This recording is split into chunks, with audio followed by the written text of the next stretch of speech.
to Picks with the Professor, college basketball edition, November 29th. Cousin Jared, we've got 6 more games to talk about here. 3 on the normal show, 3 on the extended cut, which is available for all of our loyal subscribers over on Dub Club. And they're parsed nicely into 3 games at the top that are a little more intriguing and interesting, and then 3 more questionably interesting games, but games we think we have an edge on it. And sometimes the ugly ones make you the most money, right? Yep, that's exactly my thought. You know, Jake likes to come on here and talk about the big games because he just absolutely loves college basketball. Yeah. I just love winners. And so I care a lot less about whether the games are entertaining at all. In fact, a couple of these games I would say do not watch no matter what, avert your eyes. But again, I'm just more about winning. So we'll give the interesting games here on the free show. And then for the sickos with us over on Dub Club, we'll talk about the gross games. The La Tech New Mexico game might not be bad. The other 2, stankers. I was thinking about this, Cousin Jared. We've joked that your cousin totals, and that you're the totals guru. I'm just curious, like, what's the origin story of this? Like, why is it one of those things where, like, as a kid, your favorite subjects in school tend to be the ones you're good at. And like, I remember at one point I ended up being a math major in undergrad just because like I had a bunch of math credits and I went to school to play baseball. And then it was like, they were like, here, you've got math credits. You're a math major. And I was like, oh, okay, cool. Like, I guess I like math. Yeah. But like, it was just like, oh, I was good at it. So I guess I liked it. Is that one of those things like you just found that you were better at total, so you like them? Or is there something else about them that you really like? I felt like in general, there was just less knowledge about them. And generally when there's less knowledge about something, I like educating myself. I like learning. I'm very much like when it comes to actually applying yourself, like, who really cares about that? But learning new things, I really enjoy that. And so then I started educating myself about it, learning about key numbers, considering, pace. Because a lot of times, especially with totals, you'd be like, oh, well, these are 2 big name teams. There's going to be a lot of points because they're big names. And, anyway, so it just kind of, to me, it was just something interesting to learn about and kind of take a different view of games and betting that most people don't really consider when they're talking about sports betting. I've long said, and it sounds like you're the same way, that I would love to just be one of those people who like constantly goes to school and just gets like a ton of degrees. Like that, I just love to learn, but that doesn't pay the bills, unfortunately. No. We've got 5 of the 6 picks here are totals. So, you're really hitting your stride here. And as you mentioned before, the totals have been doing really well. We're going to kind of keep doing that. No recap screen yet. We're recording this really early. We've only got a few results in at this point. So hard to really say how Tuesday has gone. Hopefully it goes well. By the time you're watching this, you might know, viewer, but we unfortunately do not. But as a reminder, we are still offering $9.99 for your first month over on Dub Club. That is through the end of the month. There are still a few left, not many, but you can scan that QR code there if you're with us on YouTube. If not, the link in the show description will get you there in order to get a bunch of extra information, thresholds needed for A grades and B grades, team total projections, all sorts of goodies. And of course, access to our Discord chat where we have a great group of people giving each other tips and picks on other sports, asking questions, ideas, discussion, all sorts of goodies over there. With that said, we'll go ahead and get to it here. UC Irvine and Duquesne. Cousin Jared, this is a game that I think is going to slip under the radar for a lot of people. When I see these names, I wasn't really that excited about it, but these are 2 teams that are actually pretty okay. I mean, pretty solid teams. According to my metric that I've created that says how interesting the game will be, this is the 8th best game of the night. Both of these teams rank inside sidelines top 100. UC Irvine 6-1, Duquesne's 4-2. So it should be an interesting contest and a relatively close game. Duquesne is a small favorite at home, but these 2 teams are pretty close together. The interesting difference in this is that while UC Irvine's relatively balanced, good offense, good defense, Duquesne is all offense. And, the defense isn't bad. It's just that their strength is their offense, whereas UC Irvine is pretty solid in both. And that's kind of part of the reason I think we're going to go over 146 here with a B grade value. Model projects 158. Because Jared, we are 0.2 of a point away from an A grade. So this is a B plus pick here. If you can find a 145.5, that would, according to the model, get it to an A grade. But as we've kind of talked about a lot over on Discord, we've kind of mentioned it here. The A grades, the B grades, heck, even the C grades, the totals have done really well. And it's, of course, more of a continuum than a hard cut point of this is where it stops having good value. So whether this is B grade or A grade, we really think this has got a good chance to get into the 150s, making this mid 140s over a pretty smart pick. What do you have for us? Yeah, a few things on this game that kind of drew my attention to it was number one, how close the game is projected to be. To your point, a game that's flying under the radar to good teams. I don't think that anybody is going to run away with this game, and so we've got a situation where we could have a lot of fouling at the end with teams potentially trying to keep it close, keep themselves in the game. So that will help us towards an over as well. And we've talked a lot here about slower paced teams and faster paced teams, and kind of it seems that faster paced teams have the ability to speed up the game more so than the slower paced teams have the ability to slow it down. One thing I noticed here is that fairly similar from a pace perspective. Maybe this game will be slightly above average, but not too much. I actually like that from this perspective because we talked about the game being close, but also when you get two teams that are just drastically different as far as their pace goes, you feel like, okay, whoever, sets the pace of this game has a better chance to win. I think that the pace is you can kind of like hang your hat on kind of what the pace of this game is going to be. I think it's going to be an average pace game, and that's going to allow both teams to kind of do what they want to do. And what both teams are good at is offense. And even if it is slightly below average, that Duquesne offense, according to Sideline, they're a 116 rating, top 60 in the country. They're definitely good enough to still get up some points, put up some points, if this game is a little bit slower. So, and then with such a good offense playing at home, I think there's going to be lots of points in this one. So post game fouls can get us over this number late. You brought up a couple of great points there, and we contrast that with one of the results we do know from yesterday was on the extended cut, we took the over in Southern Illinois and Illinois State, and that was a massive contrast in paces. And Indiana State did their part. Southern Illinois, a slower paced team, just couldn't really get going. And that's what kind of like you talk about. Sometimes when you have that contrast, we can kind of say on average what we think will happen, but we have no idea exactly how that'll play out. And so I think it's interesting. I think you're actually stealing some of my exact lines from the total of the day a couple of days ago with Elon and Presbyterian. And I made that exact comment that, hey, the pace is very similar. We know what we're going to get in a tight game. In non-conference, a tight game tends to lead to a little bit more points because it's not quite this like, we've got to win this game. Everything's riding on it. We're going to play like super grinded out. You never know in one individual game, but these two teams aren't likely to make the tournament via at large. I mean, they're almost assuredly, as decent as they are, they're almost assuredly both going to have to win their conference championship. Duquesne outside chance being in the conference they're in, but they just haven't had depth enough to get multiple teams in like that. So it would take a wild situation for Duquesne, but Irvine almost assuredly going to have to win the conference. So it's like this win matters, and we've got to what you're really thinking here is how do you figure out how to play in conference? Play later on. And so that could lead us to extra points at the end, because the only way those tight games tend to go under late is when it's like 5 minutes hit. It's every team is like, we've got to get the perfect look. And then you end up getting a terrible look because you're burning the whole shot clock. So again, less likely to worry about that. And I'm like, I always like it when we kind of have a pretty good feel for the pace, and both offenses will have the edge. I always talk about loving a game where every single second of the game, the offense will have the edge. That's what we have here. So we think this is on average gets us up to around 150.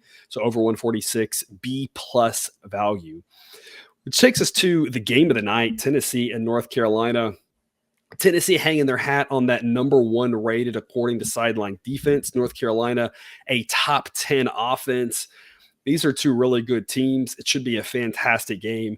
Pace-wise, shockingly, these two teams are not as far apart as you would think. I think the perception is that North Carolina is just going to be a top 10 team, a top 20 team in pace, just flying up and down the court, and Tennessee's going to grind it out. That's kind of been historically how we viewed these teams. But that doesn't really bear out in the data. Model has Tennessee right around average, and North Carolina above average, just not quite as crazy fast. So the narrative, the thought process there, probably a little bit less extreme than you might think. But the model projects 149.3 points in this one. We're going to go over 142.5. It's an A-grade pick because we talked about there's more points in college basketball. Now the average games are around 144, 145. And so the books are projecting this to be a below average point game. Sideline thinks it should be an above average point game, mainly because the pace should be slightly above average. And while Tennessee's defense is really good, North Carolina's offense should be up to the task of scoring some. And Tennessee's offense being the weak spot, it's not like North Carolina's defense is top caliber in order to stop it. So we think this gets around 150 as well. We're going to go over 142.5. A grade pick. Cousin Jared, tell us more about the game of the night. So I will admit, it does not feel good going over against the number one game. And against the number one rated defense in college basketball. I will acknowledge that up front, but I think something that we talked about last time I was on earlier this week, that the contrarian plays are often the ones that work out the best. And so I definitely feel like this is a little bit of a contrarian play when you're talking about Tennessee. And definitely you can look at like Tennessee's game against Purdue last week that only got to 138 points, and then the game against Kansas that only got to 129 points. That one, definitely kind of keep that one in mind.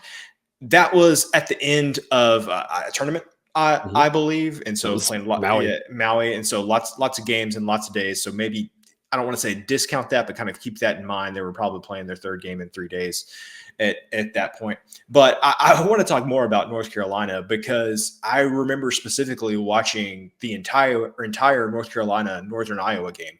And that one for sure looked like it was going under. And then I don't know how many points North Carolina scored in the second half of the game. It felt like it was about 60. It was just the snap of the fingers, and they had scored so many points. And then you look at a team like Villanova, which I feel like Villanova, not as good as Tennessee, obviously, but definitely a defense first team, can get into some low scoring games. North Carolina and Villanova had 164 points in it. And then Arkansas, which Arkansas has a decent defense. They play more up tempo than Tennessee does. That game got into the to 159. So I just think that North Carolina at home, I just think they're going to be able to set the pace in this game. I think it's going to be fast. To your point, Tennessee, perception that they play slower because of their defense. That's not really the case. They're an average team. I think this is going to be an above average pace game, and just this North Carolina team, I think they can put up points in bunches. That doesn't mean I don't think Tennessee can't win. I definitely think they do. I mean, 33rd rated offense, but any way you slice it, no matter who wins, I think there's going to be a lot of points in this one. So maybe you could say there's a side that you like better, but I'm personally going to be on the over. And of course, Tennessee, with the perception of being a little bit slower and maybe again slightly true, but not really. And of course, knowing that they have a fantastic defense. One of the things we always talk about, kind of like you mentioned with the contrarian angle, is everything. Honestly, look, I'm not trying to insult anybody watching the show, but I would say it about myself and you too, Cousin Jared, anybody watching the show, anything that we know is already baked into the market. Anything that we know with our brains. That's why we have a model to help try to find kind of nuggets and things that our brains can handle, because like I know Tennessee has a good defense, Tennessee has a good defense. It's already baked into the model and into the market. I mean, like that's not an edge. Like going under something that everyone knows is not an edge. You're playing in an even expected value market at best, and if you're even expected value, or even win probability, winning 50% of minus 110, you're going to slowly lose all your money, right? So, I totally understand Tennessee has a great defense, but Tennessee's 3-3 over under this year. Why is that? Because everyone knows they have a good defense. So the totals are shaded in a way to account for that. And so we can kind of toss that out and say, we all know that that's all accounted for. And the model, what it's trying to tell us is the pace should be a little bit higher here. And this is a better chance of one of those games that Tennessee goes over on, versus a team that goes slower has a better chance that Tennessee goes under, because that's maybe more one of those games where Tennessee can choke out a win, 70-45 or something. But that's like kind of, as you mentioned, going through North Carolina, that's not the type of game that they're likely to play, especially at home. So over here, a pretty strong look, which will wrap us up with maybe the second best game of the night, Duke and Arkansas. I don't know what else there's to say about Duke. We've covered a handful of times, and we've kind of zigged and zagged really well with them. Again, always thinking about the price here. And that's just the main thing I want to reiterate. Anybody who's new here in the last a few weeks, or just a good reminder, right? You should always be willing to take any team at any price, any side, any over, any under, at any price, as long as the price is what you deem to be valuable. Now, how do you find that out?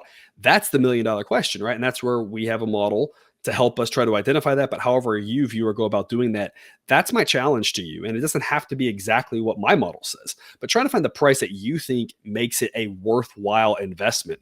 And I say all that, and you might think you know where I'm going with it, but I'm not. We're going to lay the minus 200 with Duke. It's only C grade value. And what that means is the model is saying there's a little bit of value of laying minus 200, but we're entering the point where we just don't want to play it too much higher than this. But if we can get a little bit lower than this, it becomes really valuable. Duke's obviously the better team on the road. Arkansas is going to have that place rocking for sure. It'll be a rowdy crowd. Absolutely. A tough place to play. But talent-wise, Duke is the much better team. Sideline gives them a nice 69% chance to win. And that makes, again, minus 200 a reasonable investment. But this is definitely one where as it starts getting to minus 210, minus 220, minus 230, minus 240, it becomes a pass. If you're dropping into the upper minus one teens, mid upper minus, or 100s, that now becomes a situation where it's B grade, A grade, a lot more value. So it's all about the price. The price available to us right now is minus 200, that C grade value. You can also lay points if you want. And it's the same argument with points. It's just, I love playing in the money line market because I have been trained my whole life in probability. And most people do not understand probability whatsoever, do not understand money line markets whatsoever. And so I'm at an area of the pool where I could be pretty successful here with money line markets. So I'm going to lay the minus 200, only C grade value. Because Jared, how are you viewing this game? How are you viewing this game with regards to a potential line shift and being more excited, playing more? What are your thoughts on all this? Well, a couple of things first. I'm just now remembering, like, I took statistics in college, and I was fine with statistics. It was fine. I took a class that was a lot of probability. It was my least favorite class that I took in college. And here you are talking about money lines and probabilities. Here we are. The other thing is, how did I get on the show tonight when we're talking about Duke and Tennessee? Where is Jake? Do we need to like throw up the bat signal? Anyway, maybe it was, and he claimed, he had a scheduling snafu. So for those of you, by the way, looking for the NFL show, we usually release it on Tuesday. That'll be a day later because Jake will be taking your spot on the Wednesday night recording. But he claims he had a prior engagement here on this Tuesday, but it could easily have been just to not have to talk about Duke and Tennessee. I guess I don't know. Yeah, I that's very unlike him. Normally it takes any opportunity you can to talk about him. But yeah, who knows? So you asked about the price. This is it. Minus 200 is the point where I would play Duke. I would not play it any steeper than this. It's already C grade, and so just me personally, I'm not going to go any steeper than this.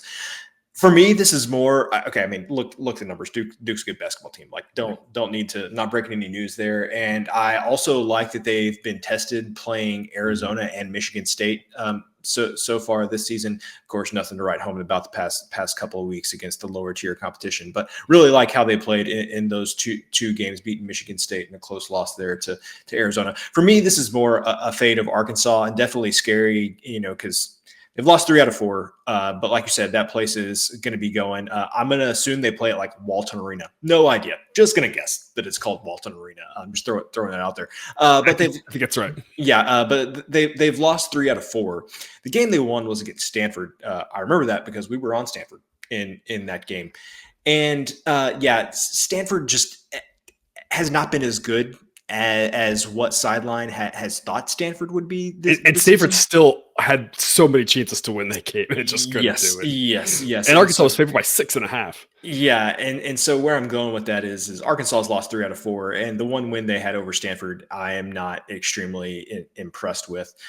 So I think for me, this is just a matter of Arkansas is, I think, a little overrated at this point. I think Sideline is still catching up to where Arkansas should really be ranked. And I think Duke is just a really good basketball team. So, for all of those non-Duke fans, and so, Jake, cover your ears. Worst case scenario, you lose this bet, but Duke loses. And so, I mean, really, it's a win-win situation for the majority of the country. Of note here, of course, Arkansas 1-6 against the spread. This season, their lone cover was the first game of the season. Duke, we faded against Arizona, won that one, much to the chagrin of the comment section, who just could not believe that we thought that Arizona even had a snowball's chance in hell of winning that game. And then we took them against Michigan State, who they covered against. We haven't touched a lot of Duke games otherwise because every other game they've been a 25 or more point favorite. So Duke 3-3 against the spread.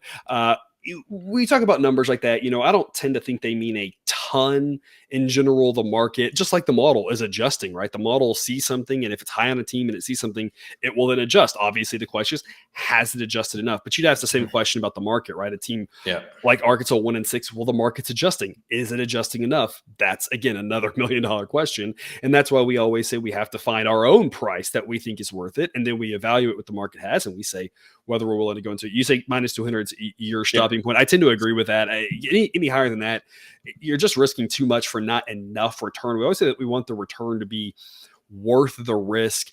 And again, we talk about with laying points, taking points, money line, dog or favorite. We got a plus 180 winner 2 nights ago. Sometimes there's value in dogs. Sometimes there's value in favorites. We try not to get too far out into the minus 300s or something like that, because we know that's not really fun for a lot of people. And there are other mathematical reasons why it's not as advised to get out there too far into that. But we still think this is a pretty reasonable investment for a game that a lot of people are going to want a little bit of action in. And I think a C grade justifies you can have a little bit of action in it, but it's not going to be your biggest edge of the night. Unfortunately, as is oftentimes with Duke, unless you're fading them, it's very rare to pick Duke. And that's, I think, the last thing I want to say here. The other reason I like this pick is Duke is typically overvalued. We saw that against that Arizona game where people acted like Arizona didn't have a chance to win that game. And it's like, that's a good team. Like, they had a chance. Like, and that was all about the price. And that's typically the way it works. So anytime the model thinks there's a little bit of value on Duke, I tend to look at it and say, yeah, it's probably worth a look. Same with Yankees in baseball. All right. There's probably some other teams in some other spots, Alabama in football, maybe, where they tend to be so overvalued that when even the model is saying a C grade, it's like, it might actually be worth a B grade at that point, because it's hard to find value on some of those teams. And so we know we're constantly fading them. So anytime we get a chance to back them, it's never a crazy idea. There is your recap. We've got the extended cut coming up in 60 seconds. But again, as a reminder, if you're not already on that link, you can get that link via Dub Club. You can sign up there using that QR code or the promo code CBB 2023, $9.99 for your first month, and you lock in the current price forever. As long as you're renewing, you've locked in that price going forward, with prices changing at the start of the year. It's a 2-for-1 special. You get a discount on your first month, and you lock in a cheaper price going forward. For all the information that I work too much, according to Mrs. Professor, on day in, day out. Definitely, I would say tirelessly. I feel like that is an apt description.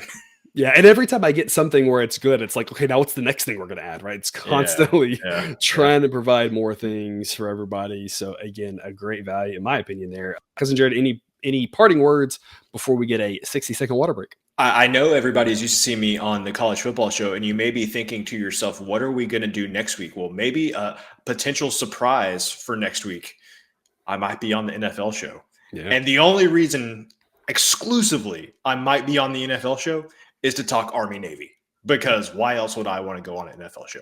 But they said, we will let you talk Army-Navy if you come on the NFL show. So be looking for that next week, people. If you weren't College Football Fix next week for the one game, watch the NFL show. And if you're not, you should already be watching the NFL show. We've done so well with the NFL picks. It's just been fantastic. We've joked that we should just be an NFL only shop, because how much money we're making off the NFL. It's obviously, we're not going to abandon the other sports, but it's been so great. So you should already be watching that. Again, that show for this next week will drop in about 24 hours from now, when Jake's back from whatever is preventing him from talking about Duke and Tennessee, which I guess must be really important, whatever it is. Preventing from doing that. Otherwise, again, hopefully we will see you after the musical break for 3 more picks.